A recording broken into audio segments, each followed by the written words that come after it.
The insurance adjuster looked me in the eye and told me I had burned down my own house, that I had deliberately set fire to everything I owned: my home, my belongings, my children's rooms, the photographs and heirlooms that held decades of memories, because I wanted the insurance money. He said the evidence was conclusive, that I had committed arson, that I was looking at criminal charges. I had lost my house 3 weeks earlier in an electrical fire while I was at work. I was living in my sister's basement with my two teenage children, wearing borrowed clothes, trying to figure out how to survive. And this man was accusing me of a felony. 6 months later, I found the deleted email that proved the adjuster had been paid $15,000 to fabricate evidence against me. That email exposed a systematic fraud scheme affecting over 200 families and $50 million in wrongfully denied insurance claims. My name is Lisa Bergman. I'm 43 years old, and I've lived in Minneapolis, Minnesota my entire life. I've been a middle school teacher for 15 years. Single mother to two kids, Emma, 16, and Lucas, 14. This is the story of how my house burned down, how an insurance company tried to destroy my life to avoid paying a legitimate claim, and how one recovered email brought down a corrupt adjuster and exposed corporate fraud that had been happening for years. But to understand why that arson accusation was so devastating, you need to understand what the fire took from me in the first place. I bought my house in the spring of 2017 for $220,000. It was a 110-year-old craftsman in the Powderhorn neighborhood of Minneapolis. Small, 3 bedrooms, 1.5 bathrooms, a tiny backyard. The kitchen was from the 1970s. The bathroom fixtures were ancient. The basement was unfinished and damp, but it was mine. I had just finalized my divorce from my ex-husband, Daniel. We had been married for 11 years, good years, mostly, but we had grown into different people who wanted different things. The divorce was as amicable as divorce can be. We split custody of Emma and Lucas 50-50, sold the house we had bought together, and divided the proceeds. My half came to about $60,000 after paying off the mortgage. I used it as a down payment on the Powderhorn house. The mortgage was $160,000 at 4.2% interest, monthly payment $3,200 including property taxes and homeowner's insurance. It was more than I could comfortably afford on a teacher's salary of $48,000 a year, but I budgeted carefully, took summer school teaching jobs for extra income, occasionally tutored students on evenings and weekends. I made it work because that house mattered. It was not just a structure, it was the first place that was truly mine after the divorce, the place where my children would grow up, where we would build new memories as a different kind of family. Over 8 years, I made that house a home.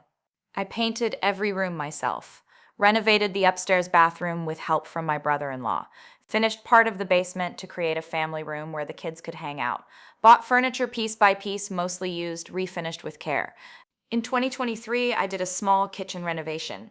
New countertops, new appliances, painted the cabinets. It cost $12,000 that I paid for with a home equity loan.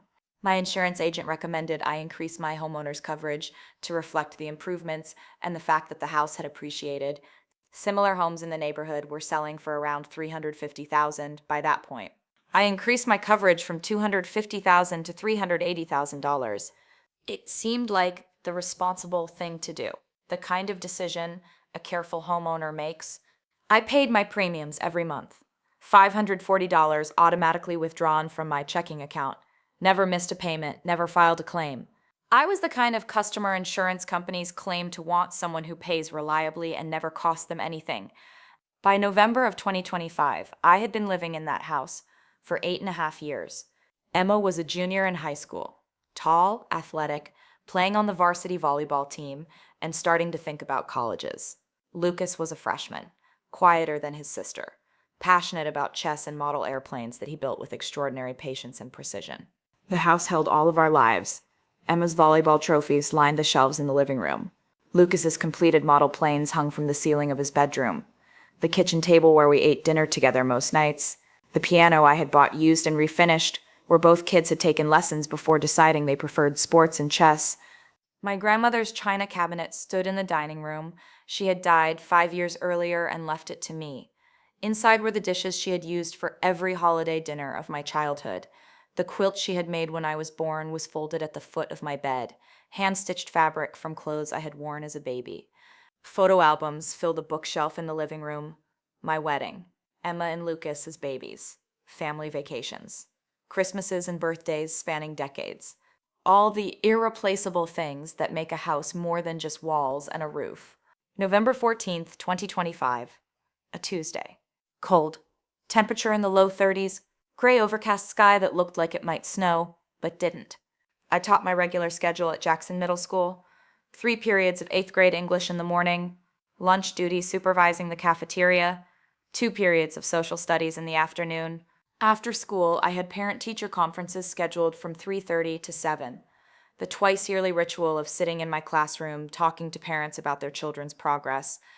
Emma had volleyball practice until 6. Lucas had chess club until 5:30 and was getting a ride home with a teammate's parent. The house would be empty from mid-afternoon until evening. I didn't think anything of it.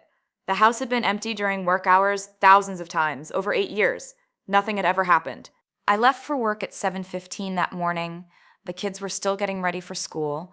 They would walk to the bus stop together at 7:45 like they did every morning. Everything was normal.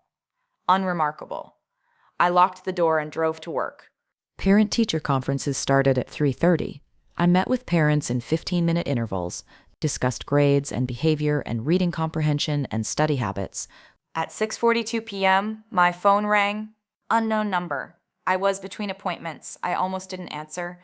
I get spam calls constantly, but something made me pick up. Is this Lisa Bergman? A man's voice. Official sounding. Serious. Yes, this is Lisa. Ms. Bergman, this is Captain Miguel Rodriguez with the Minneapolis Fire Department. There has been a fire at your residence on 34th Avenue. We're currently on scene. The fire is under control, but you need to come home immediately. Everything after that exists in fragments. I remember standing up so fast my chair hit the wall behind me. I remember walking to the principal's office, telling her I had to leave. Emergency, house fire. I remember driving, hands shaking, running a red light because I wasn't paying attention. I remember turning onto my street and seeing the fire trucks. 3 of them, lights flashing red and blue, fire hoses across the street, smoke still rising. I parked halfway down the block, got out, walked toward my house feeling like I was moving through water. The house was destroyed. Windows blown out, glass scattered across the lawn, siding blackened with soot. Part of the roof collapsed inward, the front door hanging at an angle, warped from heat. I could see through the broken windows. The interior was black, charred, everything ruined. Captain Rodriguez approached me. Older man, kind face. Are you the homeowner? I nodded, couldn't speak. I need to confirm, was anyone home when the fire started? No, my kids were at school activities. I was at work. Relief crossed his face. Good. That's the most important thing. No injuries. He explained what had happened. The fire had started in the basement, specifically in the electrical panel. Old wiring in an old house, probably a short circuit or overloaded circuit. It had spread through the walls before a neighbor noticed smoke and called 911 around 6:15. By the time firefighters arrived, the house was fully involved. They had contained it to prevent spread to neighboring properties, but my house was a total loss. I'm very sorry, Captain Rodriguez said. Do you have somewhere to stay tonight? Family nearby? I called my sister Michelle. She lived in Edina, about 20 minutes away. She said she was coming immediately. Then I called Emma and Lucas. I had to tell my children that our house had burned down, that we had lost everything. Emma cried. Lucas went silent in the way he does when overwhelmed. I told them Aunt Michelle was picking them up, that we would go to her house, that we would figure this out. Michelle arrived and wrapped me in a hug, stood with me while firefighters continued working, helped me talk to the fire marshal, who needed information for his report. The fire marshal confirmed what Captain Rodriguez had said. Electrical fire originated in the basement electrical panel. Accidental? These things happen in old houses with old wiring. No one's fault, just terrible luck. I asked if I could go inside, retrieve anything salvageable. The fire marshal said no. The structure was unsafe. I could access it in a few days once they confirmed stability, but for now it was too dangerous. I stood looking at my house, at 8 years of my life, turned to ash. Michelle drove me to pick up the kids. We went to her house.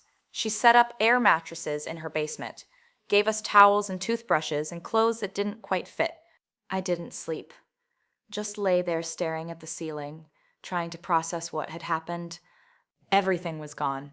My grandmother's china cabinet, her quilt, photo albums spanning decades, Emma's baby clothes I had saved, Lucas's model airplane collection, the piano I had refinished, the furniture I had carefully chosen and arranged. All of it. Gone. The next morning, I called my insurance company, Fortress Insurance. I had been with them for 6 years, paid my premiums every month through automatic withdrawal, never filed a claim. The customer service representative was professional and sympathetic, said an adjuster would be assigned within 24 hours, that I should document any immediate expenses, that Fortress would help me through this difficult time. I felt overwhelming relief. I had insurance. $380,000 in coverage. It wouldn't bring back the irreplaceable things, but it would let me rebuild. The next day, the adjuster called. Vincent Shaw. His voice was flat, professional, but cold. He said he needed to inspect the property, asked when I could meet him there. We scheduled it for Friday morning at 9. I arrived at 8:50. Vincent was already there in a silver sedan, looking at the house and making notes on a tablet. Mid-50s, thinning gray hair, cheap suit, wire-rimmed glasses, expression suggesting he had seen 1,000 fires and found none of them interesting. Ms. Bergman, he shook my hand briefly. His grip was limp. Thank you for coming. I know you probably... Let's look at the property. He cut me off, walked toward the house without waiting. I followed, watched him photograph the exterior from multiple angles, measure things I didn't understand, make notes he didn't explain. The fire marshal had cleared the structure as safe enough to enter carefully. Vincent went inside. I followed, my heart breaking again at seeing the interior in daylight. Everything black, charred. The living room where we had watched movies was unrecognizable. The kitchen where I had cooked thousands of meals was destroyed. The staircase partially collapsed. Vincent photographed everything, poked at debris with a metal rod, collected samples in plastic bags with numbered labels. He barely spoke to me. When I asked questions, what was he looking for? What would the samples tell him? How long would this take? His answers were curt and uninformative. After 2 hours, he said he had everything he needed. I asked when I might hear about the claim, when payment might be processed, so I could start rebuilding. These things take time, Ms. Bergman. We need to conduct a thorough investigation, analyze samples, review documentation. Don't expect decisions for several weeks minimum. Several weeks. My voice came out higher than intended. I'm living in my sister's basement. My kids lost everything. I need to find a place to live, replace basic necessities. Keep your receipts. Submit them with your claim. If the claim is approved, you'll be reimbursed for reasonable expenses. If the claim is approved. The phrasing stopped me cold. Why wouldn't it be approved? The fire marshal said it was electrical. An accident. My policy covers fire damage. Vincent looked at me with an expression I couldn't read. Something between suspicion and disdain. We investigate all high-value claims thoroughly, Ms. Bergman. Standard procedure. You'll hear from us when our investigation is complete. He got in his car and drove away. I stood there feeling like I had done something wrong, like I was being accused of something I couldn't identify. Over the next 3 weeks, I heard nothing from Fortress Insurance. I called multiple times, left messages, was told Vincent was conducting his investigation and would reach out when he had updates. Meanwhile, I was drowning, living in Michelle's basement with my kids, wearing borrowed clothes, trying to replace basics, toiletries, school supplies, winter coats, because Minnesota winter was coming and we had nothing. I kept receipts for everything, like the insurance company had told me. $200 for clothes from Target, $50 for school supplies, $120 for winter coats from a thrift store. Small expenses adding up while I waited. And the mortgage was still due, $3,200 a month. I was legally obligated to pay it, even though the house was uninhabitable. I explained this to Fortress, asked if they could expedite the claim so I could at least get funds to cover immediate expenses. Was told someone would get back to me. No one did. December 9th, 3 weeks and 5 days after the fire. I received a certified letter from Fortress Insurance. My hands shook opening it. 2 pages, legal language, dense paragraphs. The essential message was clear. My claim was being denied. Fortress Insurance had determined the fire at my residence had been deliberately set. That evidence gathered during investigation indicated arson, that my policy explicitly excluded coverage for intentional acts. They were denying my $380,000 claim. Furthermore, they were referring the matter to law enforcement for potential criminal prosecution. I read it 3 times, 4 times, trying to make the words mean something different. They were accusing me of burning down my own house. I couldn't breathe, couldn't think. This had to be a mistake. The fire department had said electrical. Captain Rodriguez had told me right at the scene. Electrical panel in the basement. Accidental. How could Fortress claim arson? I called immediately. Got transferred 3 times. Finally reached someone in claims. I asked how they could possibly think the fire was intentional when the fire department's report clearly stated electrical. The representative said she couldn't discuss investigation details, but the decision was final. If I disagreed, I had the right to appeal or pursue legal action. I asked to speak to Vincent Shaw. Was told he was unavailable. I asked for his supervisor. Was told someone would call me back within 48 hours. I hung up and sat on Michelle's couch in complete shock, Arson. They were accusing me of arson. not just denying my claim, actively claiming I had committed a crime. Michelle came home and found me still holding the letter. When I told her what it said, she was furious, said this was insane, that we needed a lawyer immediately. I didn't have money for a lawyer. I had about $8,000 in savings. I had already spent $1,000 on immediate expenses. My teaching salary was $48,000 a year, not enough for expensive legal representation. But Michelle was right. I couldn't fight this alone. I spent 2 days researching attorneys, found one who specialized in insurance disputes, Rebecca Torres, initial consultation, $200, retainer if she took the case, $5,000. It was most of my savings. But I had no choice. I met with Rebecca in her office downtown on a Friday afternoon. I brought everything, the denial letter, the fire department report, my insurance policy, receipts from expenses. Rebecca listened, read through documents carefully. Then she said, this is going to be a fight. She explained that insurance companies had significant resources and legal teams, that fighting a claim denial could take months or years. No guarantees, but she also said the arson accusation seemed baseless. The fire department's report clearly indicated electrical cause. Fortress would need substantial evidence to support their denial. I asked what the next steps were. Rebecca said she would file a formal appeal, send a letter demanding Fortress provide all evidence they had used to determine arson. We had a right to see what Vincent's investigation had found.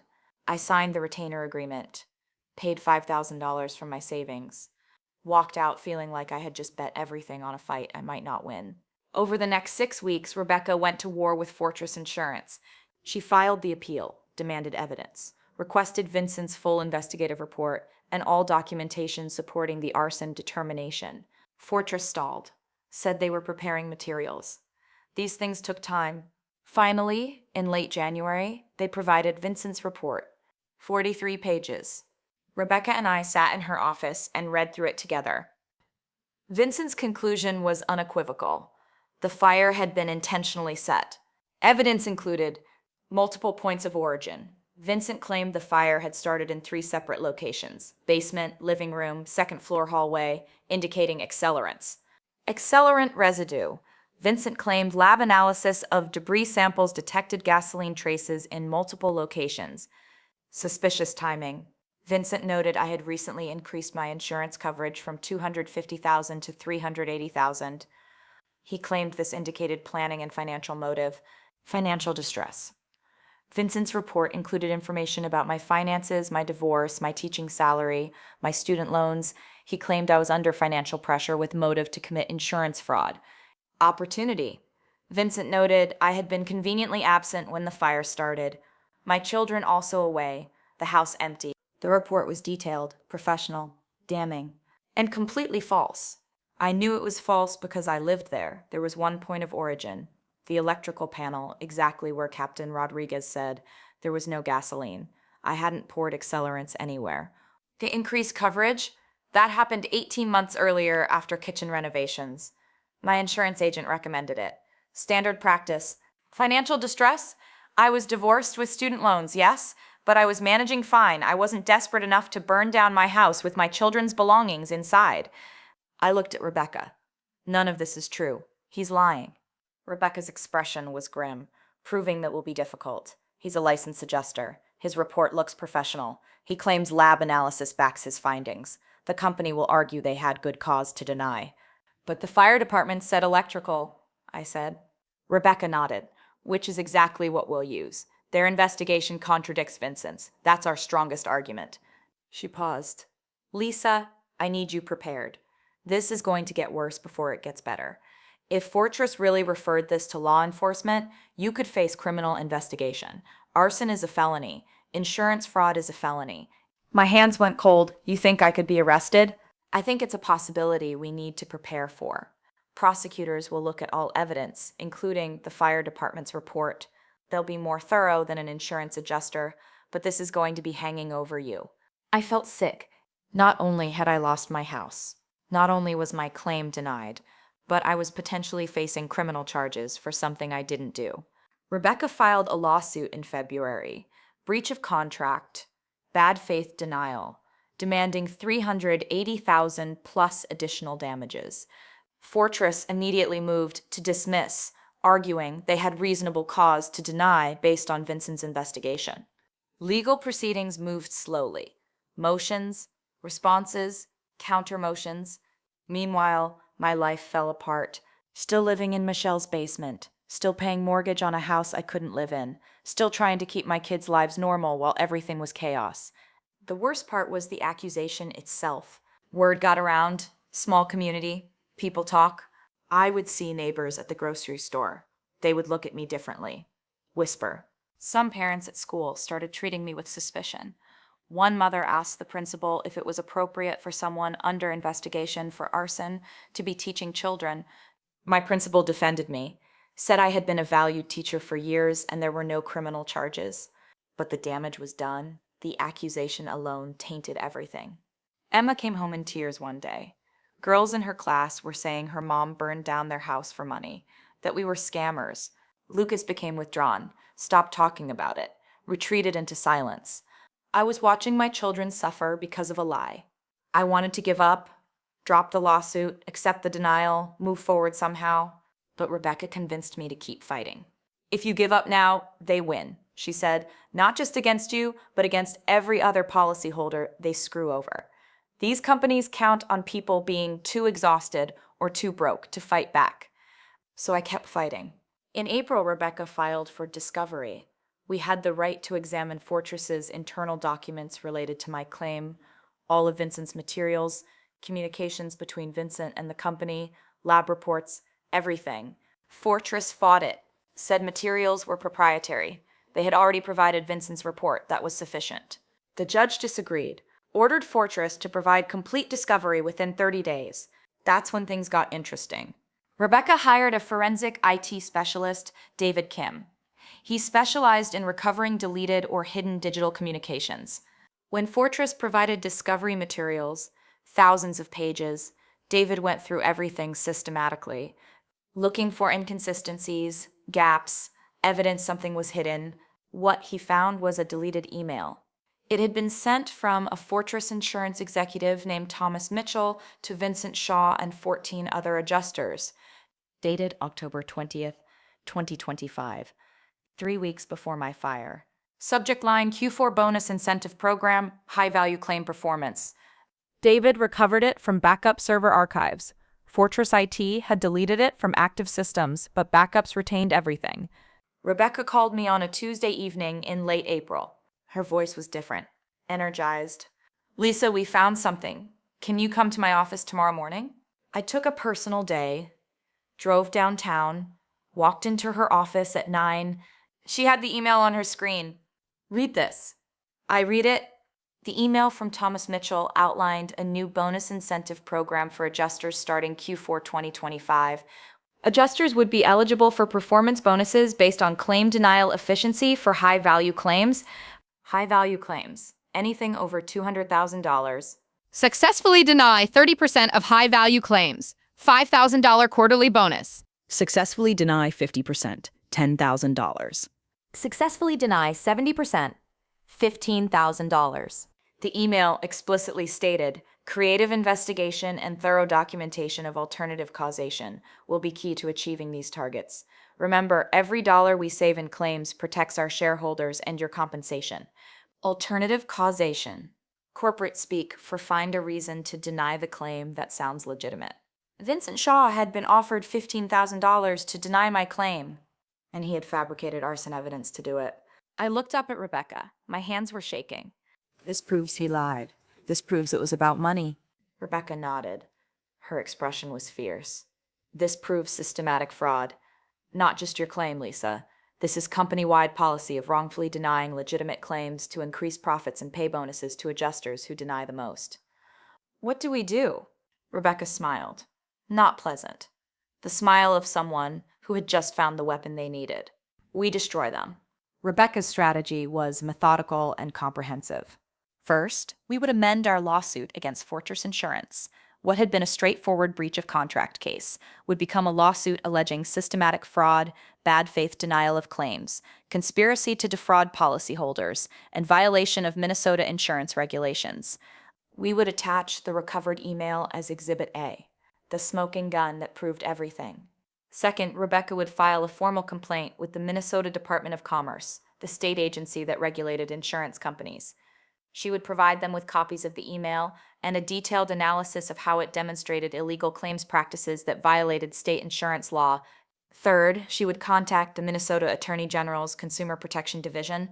What Fortress was doing wasn't just civil fraud, it was potentially criminal. They were operating an organized scheme to defraud policyholders across the state.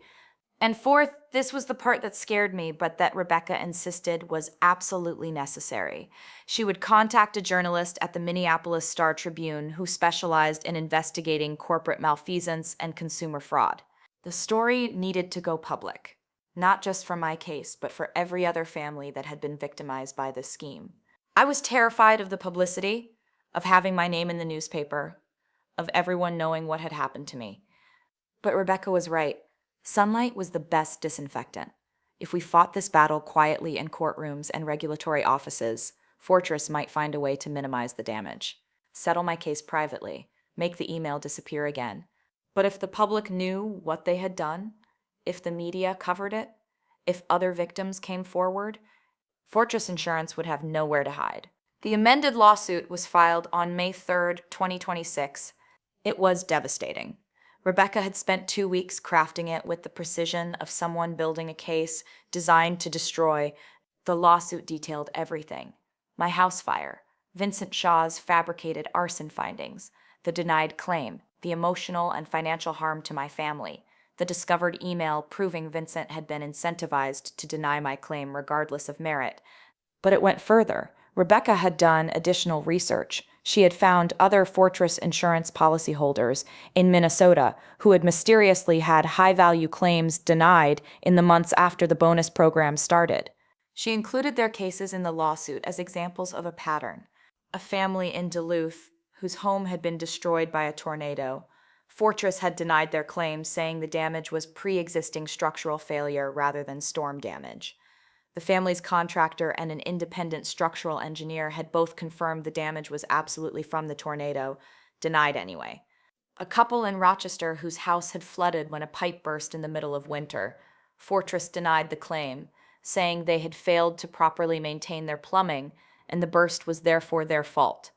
A plumber's inspection showed the pipe had failed due to age and cold, not neglect. Denied anyway. A man in St. Cloud, whose detached garage had burned down, Fortress accused him of arson despite the fire department ruling it accidental, and despite there being zero evidence of intentional fire setting. Denied anyway. All high-value claims, all denied by adjusters who were part of the bonus incentive program that Thomas Mitchell's email had outlined. The pattern was undeniable, and Rebecca laid it out in meticulous detail across 47 pages of legal documentation. The complaint with the Minnesota Department of Commerce went even further. Rebecca provided them with the email, the pattern of denials, an analysis of how the bonus program violated state insurance regulations that prohibited unfair claims practices, and a request for immediate investigation and sanctions. The complaint to the Attorney General's office framed it as criminal conspiracy. Fortress Insurance executives had created a financial incentive structure that encouraged adjusters to commit fraud. That was conspiracy. The adjusters who had fabricated evidence to deny claims had committed fraud and potentially perjury. Those were crimes. Rebecca requested a criminal investigation. And then she contacted Sarah Hendricks, the investigative journalist at the Star Tribune. Sarah had built her career on exposing corporate wrongdoing. She had won awards for investigations into predatory lending practices, nursing home neglect, and consumer fraud schemes. She was exactly the kind of journalist who would understand the significance of what we had found. Rebecca sent her the email, the lawsuit, a summary of the pattern of denials. Sarah called Rebecca within 2 hours of receiving the materials. They talked for 90 minutes. Sarah asked detailed questions about the evidence, the timeline, the other victims. She asked if I would be willing to be interviewed on the record. I said yes. I was terrified, but I said yes. Sarah interviewed me at Rebecca's office on a Thursday afternoon. She was in her early 40s, sharp-eyed, carrying a recorder and a notebook. She asked me to tell her everything from the beginning. I did. The fire, the loss, Vincent Shaw's cold, suspicious investigation, the denial letter accusing me of arson, the devastating impact on my children, the discovery of the email. Sarah took notes, asked follow-up questions, wanted to understand not just the facts, but the emotional toll, how it felt to lose everything and then be accused of causing it yourself. I told her the truth. It had nearly broken me. There were nights I had stood in Michelle's basement bathroom, seriously considering whether I could keep fighting or whether it would be easier to just give up entirely. But I had kept fighting because I knew I was telling the truth. And because I knew if I gave up, Vincent Shaw and Fortress Insurance would do this to someone else. Sarah thanked me for my honesty, said the story would run within the week, that she needed to do some additional reporting first, contacting Fortress for comment, verifying details, interviewing other victims if they were willing. The story ran on Sunday, May 12th, on the front page of the Star Tribune. The headline read, Major Insurance Company Offered Bonuses to Adjusters for Denying Claims, Internal Email Shows. There was a photograph of my burned house, a photograph of me. Sarah had taken it during the interview. Though I hadn't realized at the time that it would be in the paper, I looked exhausted and sad, which I suppose was accurate. The article was comprehensive. It detailed my case from beginning to end, explained how the fire had been ruled accidental by the fire department, how Vincent Shaw had accused me of arson anyway, how my claim had been denied and I had been threatened with criminal prosecution. And then it revealed the email, quoted it directly, showed how Vincent had been offered $15,000 to deny high-value claims like mine. But Sarah had done additional reporting. She had found and interviewed the families from Duluth, Rochester, and St. Cloud. All of them confirmed they had high-value claims denied under suspicious circumstances by Fortress adjusters. All of them after the bonus program started. She had also obtained comment from Fortress Insurance. A spokesperson had provided a carefully worded statement saying the company took claims handling seriously, that they stood by their adjusters' professional judgments, and that they would vigorously defend against the lawsuit's allegations. The spokesperson declined to comment on the specific email, but said that any bonus programs were designed to reward thorough investigation, not to encourage wrongful denials. Sarah's article made it clear that this explanation strained credibility given the timing and the pattern of denials. The story exploded. By Monday morning, every local news station in Minneapolis was covering it. By Monday afternoon, it had been picked up by regional news across the Midwest. By Tuesday, it was national news. CNN ran a segment, NPR did a story, the Associated Press wrote their own version that ran in newspapers across the country. Consumer advocacy groups issued statements condemning Fortress Insurance's practices. Insurance industry watchdogs called for investigations. State legislators in Minnesota said they would hold hearings on insurance company practices. Fortress Insurance's stock price, which had been trading around $42 per share, dropped to $37 in 2 days. 11% decline. Investors were spooked, and my phone started ringing. Dozens of calls, then hundreds. People who had had claims denied by Fortress Insurance, people who had been accused of fraud or negligence or arson, people who had lost everything and been told it was their own fault. They had read Sarah's article, they had seen the email, they wanted to know if they could join the lawsuit. A woman from Bloomington, whose house had been struck by lightning and severely damaged. Fortress had denied her claim, saying the damage was pre-existing and not caused by the lightning strike. An electrical engineer's report confirmed the lightning caused everything, denied anyway. A family from Mankato whose home had been destroyed in a flood. Fortress said they hadn't maintained their sump pump properly. A home inspector confirmed the sump pump had been functioning, and the flood was from unprecedented rainfall that overwhelmed the municipal drainage system, denied anyway. An elderly couple from Bemidji whose roof had collapsed under heavy snow. Fortress claimed the roof had been structurally unsound before the snow. A structural engineer confirmed the snow load had exceeded design specifications, and the collapse was not due to pre-existing problems, denied anyway. Story after story, family after family, all high-value claims, all denied with creative reasoning that contradicted professional assessments. Rebecca started organizing a class action lawsuit. Within 2 weeks, we had over 100 plaintiffs. Within a month, over 200. People from across Minnesota, Wisconsin, North Dakota, and South Dakota, anywhere Fortress Insurance operated. Total value of wrongfully denied claims, over $50 million. The legal team expanded. Rebecca brought in 2 other attorneys from her firm who specialized in class action litigation. They set up systems to process the flood of new clients, verify their claims, and build a comprehensive case. The evidence was overwhelming. The pattern was undeniable. Fortress Insurance had implemented a systematic scheme to deny legitimate high-value claims, and the bonus email proved it. Fortress hired one of the largest law firms in Minneapolis to defend them, white shoe firm with hundreds of attorneys and essentially unlimited resources. They filed motions to suppress the email, arguing it had been obtained through improper means during discovery. They claimed attorney-client privilege. They argued that the bonus program was a legitimate business practice designed to encourage thorough investigation, and that there was no evidence it had led to wrongful denials. The judge wasn't buying it.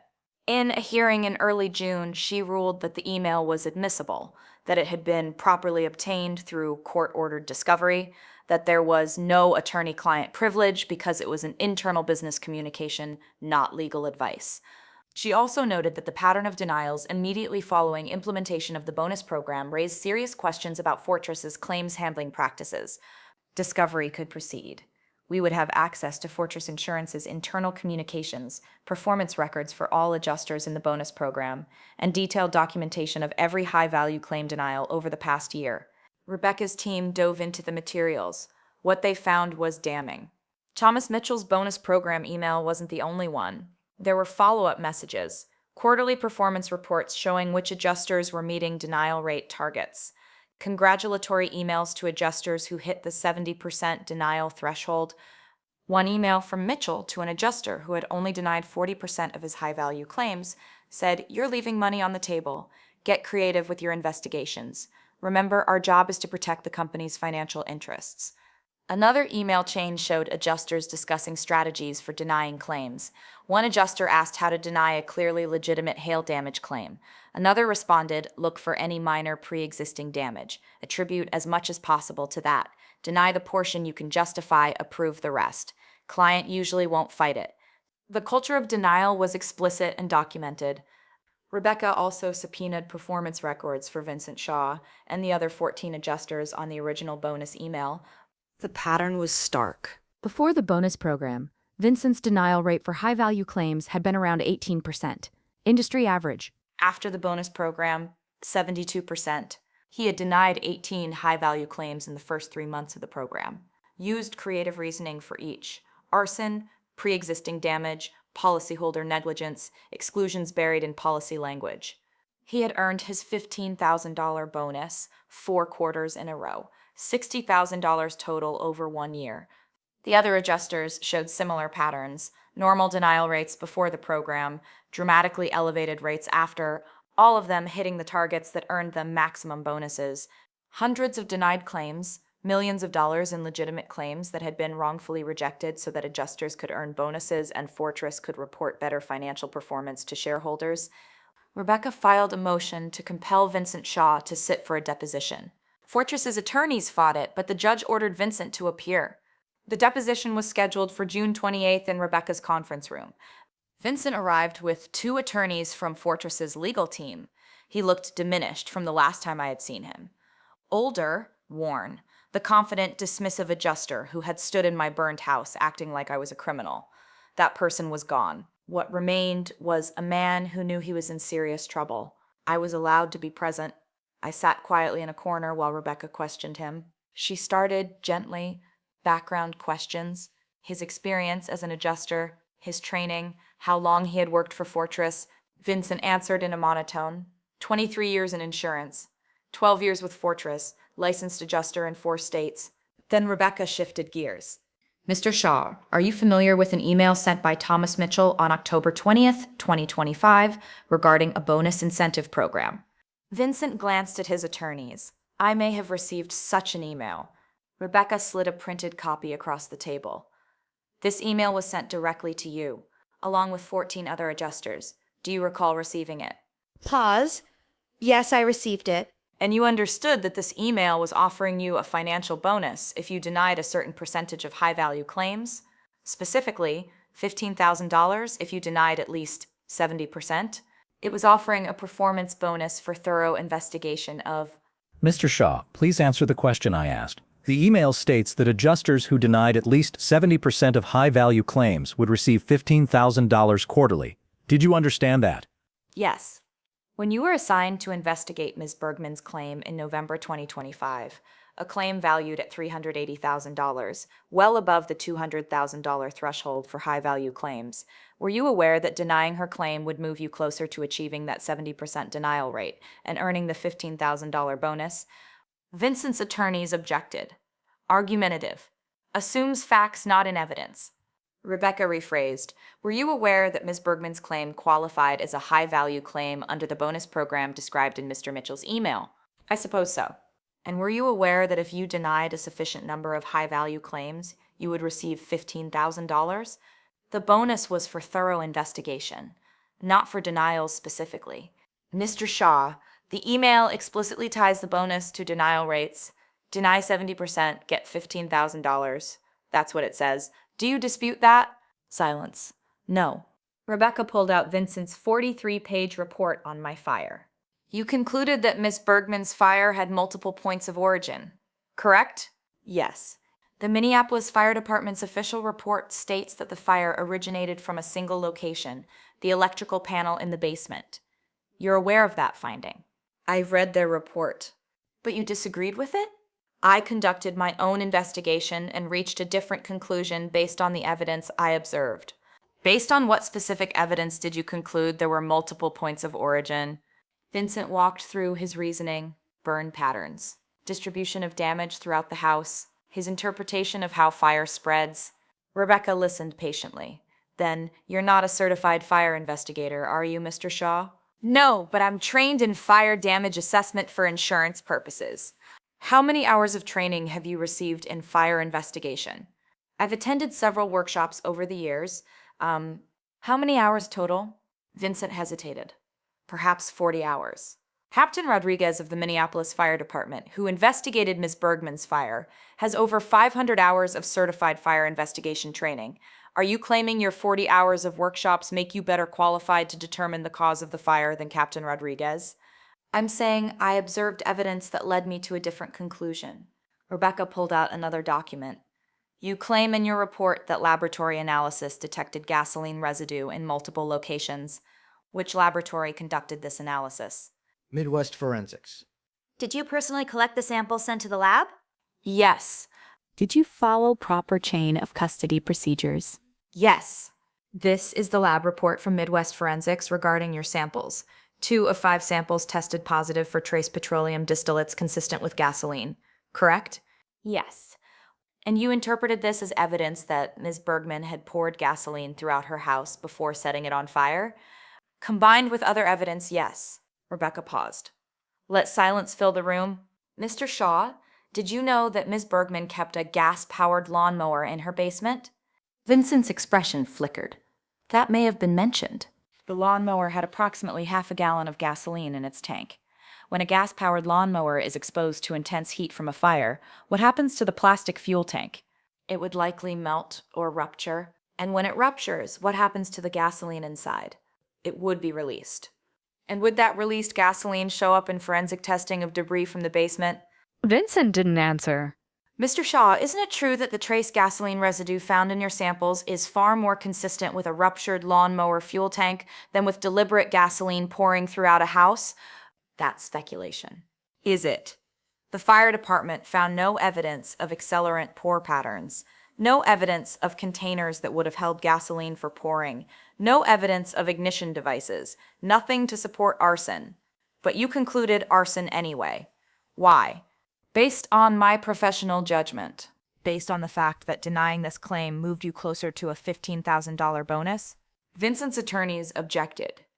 The deposition devolved into legal arguments. But I had seen what I needed.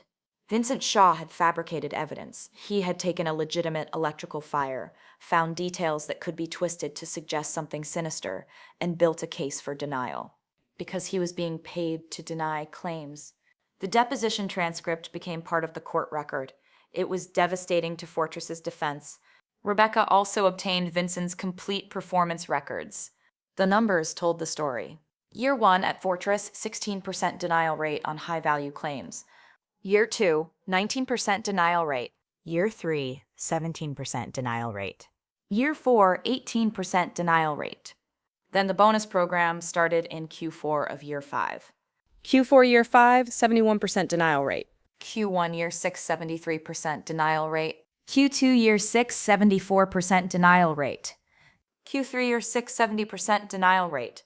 Vincent had denied 53 high-value claims in 1 year under the bonus program, earned $15,000 every quarter, $60,000 total, and destroyed 53 families' lives to get it. Rebecca obtained similar records for the other 14 adjusters. All showed the same pattern: dramatic spikes in denial rates immediately after the bonus program implementation. The evidence was overwhelming and irrefutable.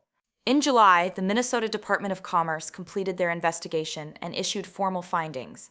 Fortress Insurance had engaged in systematic, unfair claims practices in violation of Minnesota insurance law. They had created financial incentives that encouraged wrongful denials. They had failed in their duty to handle claims in good faith. The department levied a $5 million fine and ordered comprehensive reforms, elimination of all bonus structures tied to denial rates, implementation of independent claims review processes, mandatory retraining of all adjusters, and third-party auditing of claims handling for 3 years. But that was just the regulatory penalty. In August, the Minnesota Attorney General filed criminal charges. Vincent Shaw was charged with 15 counts of insurance fraud, 12 counts of perjury for false statements and claim investigations, and 1 count of conspiracy to commit fraud. Thomas Mitchell, the executive who had created the bonus program, was charged with conspiracy to commit fraud and organized theft by deception. Both men faced potential prison sentences of up to 10 years. The news coverage intensified. This was no longer just a civil lawsuit. This was a criminal case, insurance executives and adjusters potentially going to prison. Other states where Fortress operated started their own investigations: Wisconsin, North Dakota, South Dakota, Iowa. Fortress Insurance was hemorrhaging, their stock continued to decline, policyholders were canceling in massive numbers, their reputation was destroyed. In September, facing mounting legal costs, devastating publicity, and expanding criminal investigations, Fortress's board of directors made a decision.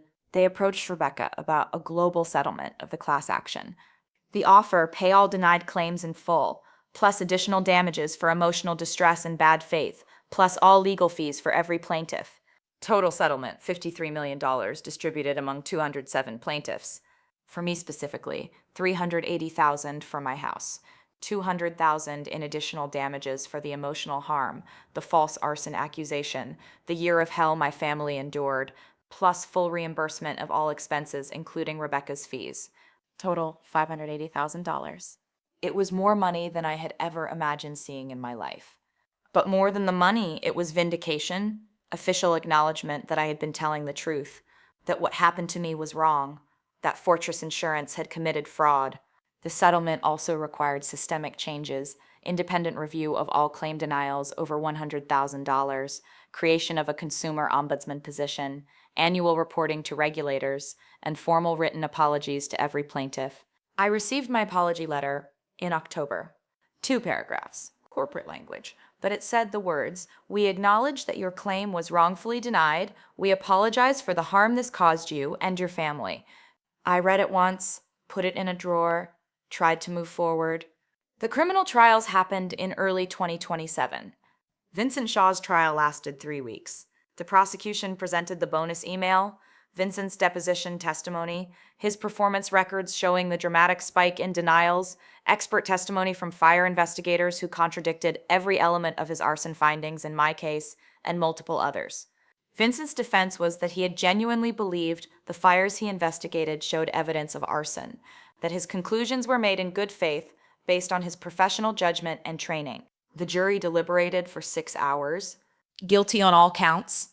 The judge sentenced him to 4 years in state prison. His insurance adjuster's license was permanently revoked. He was ordered to pay restitution to victims whose claims he had fraudulently denied. Thomas Mitchell's trial was shorter. The evidence was straightforward. He had created and implemented a bonus program that explicitly incentivized claim denials. Internal emails showed he knew the program was problematic. Other executives had warned him it could create liability. He had done it anyway because it improved short-term financial performance and made the company look profitable to shareholders. Guilty. 3 years in prison. $200,000 fine paid personally, not by the company. I attended both sentencing hearings. When the judge sentenced Vincent Shaw, I felt complicated emotions, relief that he was being held accountable, anger at what he had done to me and to so many others, but also something like pity for a man who had thrown away his career and freedom for $60,000 in bonuses. After Vincent's sentencing, reporters wanted statements. I stood on the courthouse steps with other class action plaintiffs. We had become a community through this process, united by shared trauma and shared victory. Janet Kowalski, the woman from Duluth, whose tornado claim had been denied, hugged me and said, "We did it. We actually won." We had, against a corporation with unlimited resources, against a system designed to protect insurance companies over policyholders, against odds that should have been insurmountable. We won because we refused to give up, because we documented everything, because one deleted email survived on a backup server and proved what we had been saying all along. The settlement money allowed me to rebuild my life. I bought a new house in a neighborhood not far from where I had lived before. Smaller than the old house, 3 bedrooms, modest yard, nothing fancy, but it was enough. I furnished it carefully, not trying to recreate what I had lost, which was impossible, creating something new. Some things could never be replaced. The photographs, my grandmother's quilt, the memories embedded in objects that had burned. But I learned something important. Memories don't live in objects. They live in us. I remembered my grandmother. I remembered Emma and Lucas's childhoods. I remembered the good parts of my marriage before it ended. Those memories hadn't burned. They were intact inside me. Emma and Lucas adjusted to the new house. It took time. They had been traumatized by the fire and everything that followed. Living in limbo for a year, watching me fight a corporation, hearing whispers that their mother was a criminal. We did therapy, individual sessions for each of them, family therapy for all 3 of us together. The therapist helped us process what we had been through, helped Emma and Lucas understand that sometimes terrible things happen to good people through no fault of their own, that fighting injustice matters even when it's hard and scary. Emma, who was 17 by then and thinking about colleges, told me one evening, "What you did, not giving up, fighting back, taught me more than anything I've learned in school. You showed me that you can stand up to people who have way more power than you and still win if you're telling the truth." I hugged her and tried not to cry. I returned to teaching at Jackson Middle School. My students and colleagues had followed the news coverage.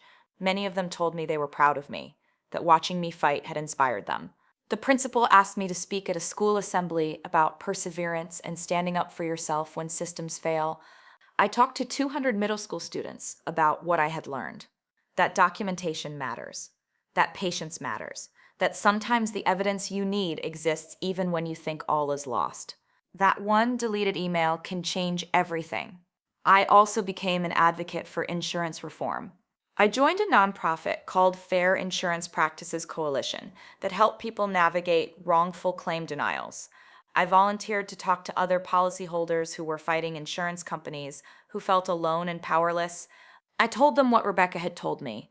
Insurance companies count on you being too exhausted or too broke to fight. But if you persist, if you document everything, if you find the right attorney, you can win. Over the next year, I heard from dozens of people across the country. Some won their fights, some lost, but all of them said that knowing someone else had been through it and survived gave them strength. The insurance industry changed, at least incrementally, because of our case. Minnesota passed new legislation prohibiting performance bonuses tied to claim denial rates. Wisconsin followed, then North Dakota. Insurance industry associations issued new ethical guidelines for claims handling. Consumer advocacy groups used our case as a cautionary tale about what happens when profit motives override fairness. It wasn't enough. The industry still tilts heavily in favor of corporations over policyholders, but it was something. And Fortress Insurance suffered consequences that went beyond our settlement. Their reputation never recovered. Policyholders left in massive numbers. Their stock price, which had been $42 before the scandal, bottomed out at $19. 2 years after our settlement, they were acquired by a larger insurance company in what amounted to a fire sale. The Fortress Insurance brand was retired, ceased to exist. Sometimes karma works exactly as it should. Vincent Shaw served his 4 years in prison. I heard through legal channels that he was released in early 2030. He moved to a different state, tried to find work in industries far removed from insurance. His career as an adjuster was over, his reputation destroyed. A Google search of his name brought up pages of articles about the fraud case. He had made choices, prioritized money over integrity, fabricated evidence, destroyed families' lives, and paid for it with his career, his freedom, and his reputation. I don't know if he ever truly understood the harm he caused, if he genuinely regretted it beyond regretting getting caught. I hope he did, but I don't know. Thomas Mitchell served his 3 years. Last I heard, he was working as a business consultant, keeping a low profile, trying to rebuild after his corporate career imploded. He had been the architect of systematic fraud, had known it was wrong and done it anyway for short-term profits. The consequences caught up with him, too. It's been 3 years since the fire now. Emma is in college at the University of Minnesota, studying to become a teacher like me. She says watching me fight taught her the importance of standing up for people who can't stand up for themselves. Lucas is a senior in high school, planning to study engineering. He's quieter about the experience, but I know it shaped him, made him more aware of injustice, more determined to fight it when he sees it. We have a home, we have stability, we have each other. The trauma lingers. Emma still sometimes has nightmares about fires. Lucas gets anxious when things feel uncertain, but we survived. More than survived, we fought back and won. I still think about that deleted email. If David Kim hadn't found it on Fortress's backup server, we might have lost everything. The lawsuit, the class action, the criminal prosecutions, all of it depended on that single piece of evidence. It makes me think about how fragile justice can be, how it sometimes comes down to one recovered file, one piece of proof that someone tried to hide but couldn't quite erase completely. Vincent Shaw thought he had been careful. Thomas Mitchell thought the bonus program was an internal matter that policyholders would never discover. They thought their scheme was protected. They were wrong because information is harder to destroy than people realize, because backup servers retain what humans try to delete, because we had the resources and determination to dig deep enough to find the truth. Not everyone has those resources. Not everyone can afford an attorney like Rebecca Torres. Not everyone can fight for months or years. That's what keeps me up at night sometimes. How many families have been victimized by schemes like this and never got justice because they couldn't afford to fight? That's why I keep telling my story, why I volunteer with consumer advocacy groups, why I talk to people going through what I went through, because the system is rigged against ordinary people. But it's not invincible. Documentation matters, evidence matters, persistence matters. And sometimes one piece of proof, one deleted email that someone recovers from a backup server can bring down an entire corrupt system. If this story resonated with you, If you've ever been wrongfully accused, if you've ever fought a system designed to defeat you, if you've ever found that one piece of evidence that proved you were telling the truth all along, you're not alone. These battles are real. The victories are possible. The evidence exists, even when it seems lost forever. Sometimes justice requires patience, documentation, refusing to give up when everything feels hopeless. And sometimes it comes down to one recovered email that someone thought they had permanently deleted but couldn't quite erase. Subscribe for daily stories of people who refused to accept injustice, who documented everything, and who proved that ordinary people can defeat corrupt systems when they fight back with truth and evidence. Stories where patience defeats power, where one piece of proof changes everything, and where deleted emails come back to destroy the people who thought they had hidden them forever. New story every day, The Quiet Reckoning.